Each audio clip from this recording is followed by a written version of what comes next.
At Christmas time, men and women everywhere gather in their churches to wonder anew at the greatest miracle the world has ever known. But the story I like best to recall was not a miracle. Not exactly. It happened to a pastor who was very young, but his church was very old. Once, long ago, it had flourished. Famous men had preached from its pulpit and prayed before its altar. Rich and poor alike had worshipped there and built it beautifully. Now the good days had passed from the section of town where it stood, but the pastor and his wife believed in their rundown church. They felt that with paint, hammer, and faith, they could get it in shape. Together they went to work. However, late in December, a severe storm whipped through the river valley, and the worst blow fell on the little church. A huge chunk of rain-soaked plaster fell out of the inside wall just behind the altar. Sorrowfully, the pastor and his wife swept away the mess, but they couldn't hide the ragged hole. The pastor looked at it and had to remind himself quickly, "Thy will be done." But his wife wept. Christmas is only 2 days away. That afternoon, the couple attended an auction held for the benefit of a youth group. The auctioneer opened a box and shook out of its folds a handsome gold and ivory lace tablecloth. It was a magnificent item, nearly 15 feet long, but it too dated from a long vanished era. Who today had any use for such a thing? There were a few half-hearted bids, then the pastor was seized with what he thought was a great idea. He bid it in for $6.50. He carried the cloth back to the church and tacked it up on the wall behind the altar. It completely hid the hole, and the extraordinary beauty of its shimmering handwork cast a fine holiday glow over the chancel.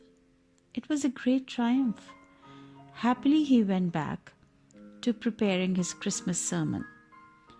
Just before noon on the day of Christmas Eve, as the pastor was opening the church, he noticed a woman standing in the cold at the bus stop. "The bus won't be here for 40 minutes, he called, and invited her into the church to get warm. She told him that she had come from the city that morning to be interviewed for a job as governess to the children of one of the wealthy families in town, but she had been turned down.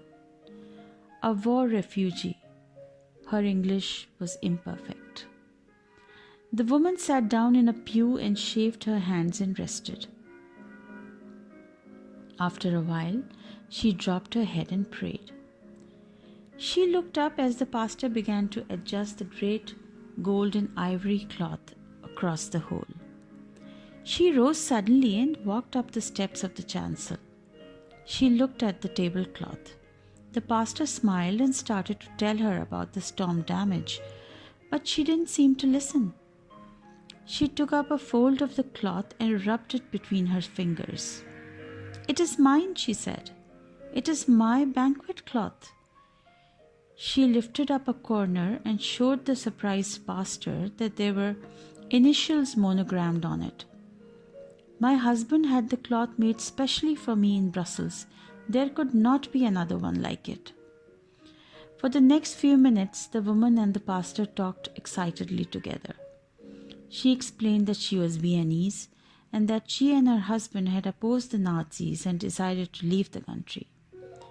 They were advised to go separately. Her husband put her on a train for Switzerland. They planned that he would join her as soon as he could arrange to ship their household goods across the border. She never saw him again. Later she heard that he had died in a concentration camp.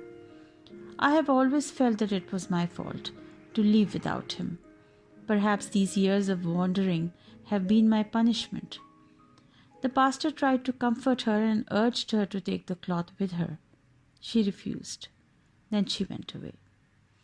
As the church began to fill on Christmas Eve, it was clear that the cloth was going to be a great success. It had been skillfully designed to look its best by candlelight. After the service, the pastor stood at the doorway. Many people told him that the church looked beautiful. One gentle-faced, middle-aged man, he was the local clock and watch repairman, looked rather puzzled. "It is strange," he said in his soft accent. "Many years ago, my wife, God rest her, and I owned such a cloth. In our home in Vienna, my wife put it on the table." And here he smiled, only when the bishop came to dinner. The pastor suddenly became very excited. He told the jeweler about the woman who had been in church earlier that day. The startled jeweler clutched the pastor's arm. "Can it be? Does she live?" Together the two got in touch with the family who had interviewed her. Then in the pastor's car they started for the city. And as Christmas Day was born, this man and his wife, who had been separated through so many saddened years, were finally reunited. To all who hear this story, the joyful purpose of the storm that had knocked a hole in the wall of the church was now quite clear. Of course, people said it was a miracle, but I think you will agree it was the season for it.